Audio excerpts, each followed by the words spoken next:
everyone and welcome back to Disney Elves. Today we are going to be talking about Raya and the Last Dragon. So I'm chilling out, haven't got any makeup on today, just wanted to come on here and talk about this film. First of all, a no spoiler review would be, I've never been so instantly in love with a Disney film. There are some things I noticed, some similarities to other films, but overall an absolute 10 out of 10, 100% worth the money. Something I do want to mention is a lot of people are upset that they have to pay for the Disney Plus subscription and then the £20 on top for the premiere access to watch the film early. So the film does eventually come onto Disney Plus. At the moment we are in March and it comes out for free in June, I believe. So it's not too long to wait if you do hate the price. However, for me personally, I think it's amazing. I am supporting the animators and everyone who works so hard on the film and they don't get the big cinema release, the big premiere. I love that I'm supporting Disney through the pandemic, through these weird times. It was £20 and my family of 4 watched it together, so it's less than it would have been if we would have been to see it in the cinema. I think it was worth the money. I hope that they don't make it a common thing. Like, I would rather go and see it in the cinema. I love the cinema and I don't want that kind of part of society to die because we kind of get carried away with streaming and stuff. I'm on both sides in a way, but 100% this was worth the money in the current situation we're at in the world. I have watched the film 3 times already. Definitely worth the money. So from this point on there are going to be spoilers. We are going to be specifically talking about the film and everything about it. So turn off now if you don't want spoilers. If you haven't seen it, make sure you stop watching this video. So with this film, I don't even know where to start because I was so pleasantly surprised.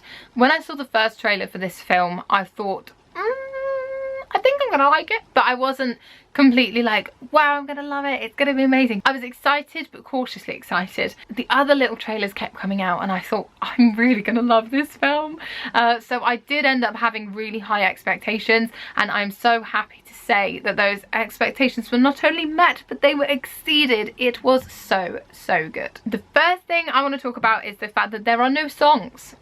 I don't know if this is a thing that a lot of people are going to notice, but I was thinking, because as well it said that it was by the same people who made Moana and Frozen, I thought, right, there's going to be killer songs in this. But there were no songs, which, to be honest, I noticed, but it didn't make a difference to the story. When I watched the live action Mulan and they took out the songs, I thought they made the wrong decision in my opinion. Whereas with Raya and the Last Dragon, I did not think that it needed songs, and I would have still loved to have heard more songs because the end credits song was great. But yeah, I was happy with the decision that they made to go no songs for this princess. I think it really suited her because it wasn't about that. She was a very non-typical princess. I loved how the fact she was a princess did not define who she was. It didn't define the story. It was completely irrelevant, which I thought was really cool. It wasn't like when she met someone else, they were like, oh, you're the princess. You know, she was just a princess and that was it. That was just it. Now let's talk about the casting of this film. I loved it. I loved all of the people. They were so believable. There was never a point where I thought that a voice didn't fit someone. I especially loved Raya and Sisu, and Sisu's voice really suited the dragon and the characteristics. In terms of storyline, I absolutely loved everything that happened because it all happened for a reason. Even when we were introduced to new characters and some of the kind of gang that end up being the main kind of leaders of the story, every time we're introduced to them, you love them, you get a bit of their background, you understand who they are, and the way that Raya and the Last Dragon gave you the information was always really interesting. Even from the opening scene, it was very similar to Moana, where you kind of, like on Moana it's the tapestries and it gives you the kind of rundown. I loved all of the art that they used. I cannot wait to get the Art of Raya and the Last Dragon book to have a proper look at that. I loved the editing of the film. It felt really fast paced for so much that happened. It didn't feel like, you know, when they first set it up and you're like, okay, there are like, there's Fang and all the different kind of places they are obviously going to have to visit to get parts of the gem. It didn't feel like you were going in stages and it was a really kind of drawn out process. It felt really natural and the editing was so good. So I just absolutely loved that. I felt like there was the perfect balance between humour and seriousness and sadness and fighting, and yeah, the balance was just perfect. Nothing felt jarring for me in the storyline. I also loved the fact that while it didn't focus on the fact she was a princess, it also didn't focus on love or anything like that at all, apart from of course the kind of love of her father. But I mean, you know, she didn't have a love interest. That wasn't the story either. Even in Frozen with Anna, you had the kind of Hans love story and stuff like that. So even though that film was about sisters, it still had lots of different elements of love in it, whereas Raya was just nothing to do with that, and it was very refreshing. One thing that I did want to bring up about this film, it's not necessarily a bad thing, it's just something that I noticed. There were a lot of similarities to other films. So for example, it definitely gave me Mulan vibes. There was nothing specific really that was taken from it, apart from maybe the relationship between Raya and her dad. I felt like that was very reminiscent of Mulan. But things like Frozen. In Frozen you have the bit where Anna turns to ice, and then there's a moment where everything is kind of quiet and then she comes back to life. And in Raya and the Last Dragon you had the bit where they all turn to stone and it's quiet for a minute and then comes back to life. Which is fine, it just is very, very similar. It was kind of made more obvious because we were told in the trailers that it's by the same people who brought you Frozen and Moana, so obviously instantly you kind of like refer back to those films. Obviously as well it is similar to Moana because Moana has the heart of Te Fiti and she has to return the heart. You will board my boat. With Raya and the Last Dragon you have the dragon gem. Now it did make me laugh as well that they call it the Dragon Scroll, because I just thought Kung Fu Panda straight away.